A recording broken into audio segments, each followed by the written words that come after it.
스토리를 만들다 보면은 버리기 아까운 작품들이 많이 생깁니다. 그 작품들을 좀 모아서 나름대로 이야기를 꾸며봅니다. 자, 이런 그림인데요. 독특한 스타일이죠. 또 분위기도 괜찮습니다. 과장된 특징과 놀란 듯한 표정으로 묘사되고 있죠. 머리에는 흰 꽃이 장식되어 있습니다. 여러 가지 영적인 의미를 함축적으로 나타냅니다. 자, 어느 날 호기심 많고 지성적인 젊은이 아벨은 자신이 평범하지 않다는 사실을 깨닫게 됩니다. 그의 시야에는 다른 사람들이 보지 못하는 영적인 세계가 보였고 그의 마음에는 끊임없는 질문들이 떠올랐습니다. 세상의 이치, 삶의 목적, 그리고 자신의 존재 이유 등에 대한 궁금증은 그를 잠 못 이루게 했습니다. 하루는 산책 중에 우연히 한 폭의 그림을 발견합니다. 그림 속 인물은 아벨과 놀랄 정도로 닮았습니다.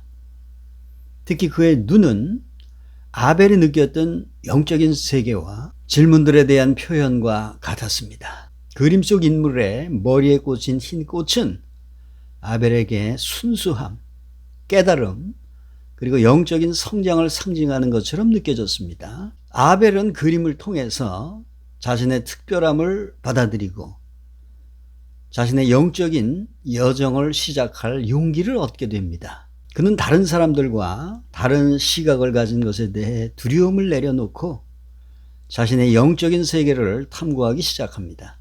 어려움과 혼란 속에서도 그는 신꽃처럼 순수함을 잃지 않고 끊임없이 배우고 성장합니다. 자, 영적인 교훈을 좀 이야기해 볼게요. 일단 자기 발견이라는 게 있죠. 아벨의 이야기는 자기 자신에 대한 탐구와 이해의 중요성을 보여줍니다. 우리는 모두 각자 독특한 영적인 여정을 가지고 있으며 그것을 받아들이고 이해하는 과정이 중요합니다. 또 영적인 성장, 그림 속의 흰 꽃은 영적인 성장과 깨달음을 상징합니다. 어떤 어려움에도 굴하지 않고 끊임없이 배우고 성장하는 것이 영적인 여정의 핵심입니다. 또 순수함의 유지. 아벨은 어려움 속에서도 순수함을 잃지 않습니다. 순수함은 영적인 성장의 중요한 요소이며 이를 유지하는 것은 긍정적인 결과를 가져옵니다. 또 독특함의 수용. 아벨은 다른 사람들과 다른 점을 가지고 있지만 그것을 두려워하지 않고 오히려 자신의 강점으로 받아들입니다. 자신의 독특함을 인정하고 받아들이는 것은 자존감과 행복에 필수적입니다. 자기가 좀 특별하다. 자기에게 뭔가가 독특한 것이 일어나고 있다. 자, 이런 것을 아는 사람들은 상당한 고민에 빠집니다. 그것은 혼자 간직하기 벅찬 것이기 때문이죠. 또 그것을 혼자 간직하고 있다는 것은 일종의 죄악입니다. 존재계가 그를 통해서 그걸 나누라고 뭔가를 준 거거든요. 그래서 이러한 경험에 빠진 사람들은 항상 고뇌에 빠지게 됩니다. 어떻게 해야 할 것인가? 깨달은 자들의 결과는 대부분 희생으로 끝났어요.